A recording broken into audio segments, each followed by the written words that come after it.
दोस्तों आज की इस वीडियो में हम बात करने वाले हैं प्रभास के सक्सेस की कहानी के बारे में, जो सिनेमा का नया युग लाने वाला साउथ एक्टर कैसे बना पैन इंडिया स्टार।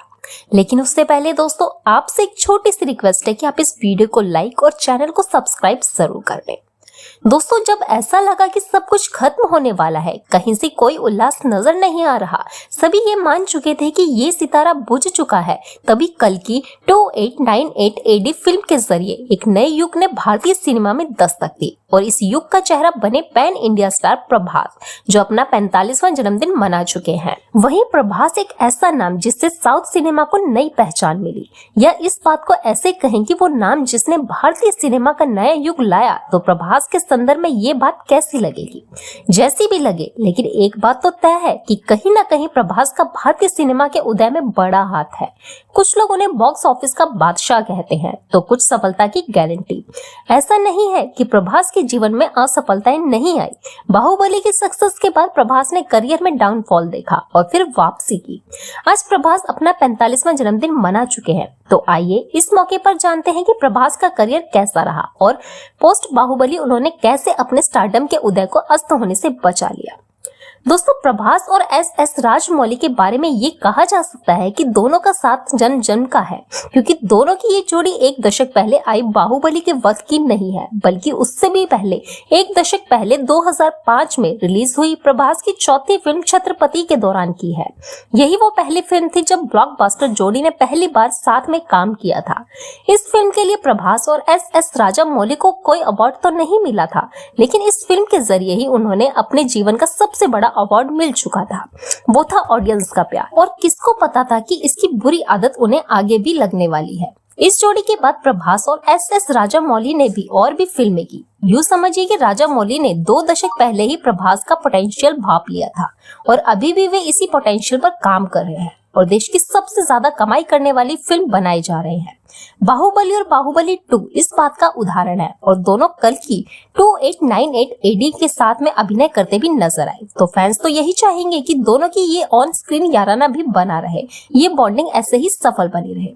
वहीं प्रभास के जीवन में बाहुबली फिल्म का एक सुनहरा पड़ाव है, क्योंकि उनके जीवन में इसी पड़ाव के बाद अपार सफलता और पॉपुलैरिटी आई।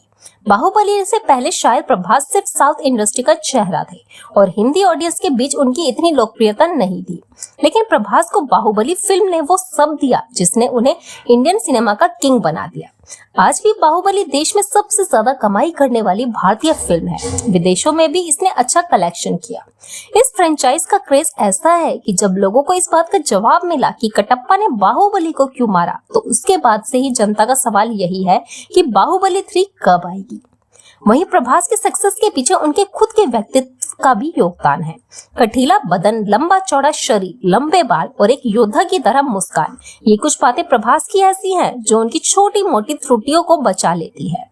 फिल्मी दुनिया में अच्छी पर्सनालिटी का फायदा सबको मिलता है। अमिताभ बच्चन, रजा मुराद, शत्रुघ्न सिन्हा और संजय दत्त जैसे एक्टर्स ले लीजिए, यही पर्सनालिटी प्रभास के जीवन में भी काम आई, उन्हें ऐसे रोल्स दिलाने के लिए जिसने उन्हें बड़े कम समय में अंतराल में पैन इंडिया स्टार बना दिया।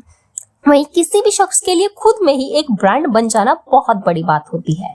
बाहुबली के बाद प्रभास सिर्फ एक एक्टर, स्टार, सुपरस्टार और मेगा स्टार नहीं रह गए, बल्कि वे खुद में भी एक ब्रांड बन गए हैं, और उनकी आज की डेट में उनकी विश्वसनीयता पर ही मेकर्स अरबों रुपए फिल्में बनाने में ही झोंक दे रहे हैं।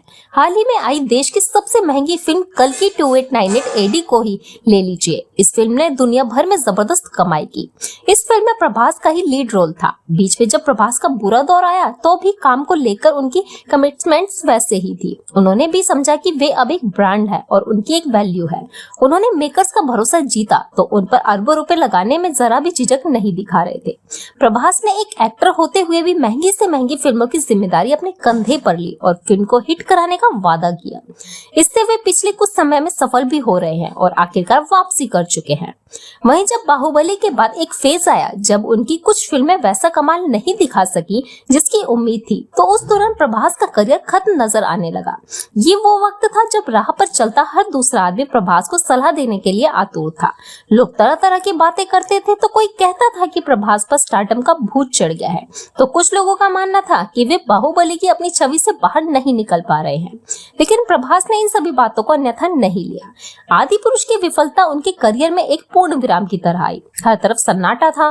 प्रभास के करियर का अब तक का ये सबसे लो पॉइंट था, लेकिन इस मुश्किल वक्त में भी प्रभास ने अपना फोकस बरकरार रखा, जल्दबाजी में कोई फैसला नहीं लिया।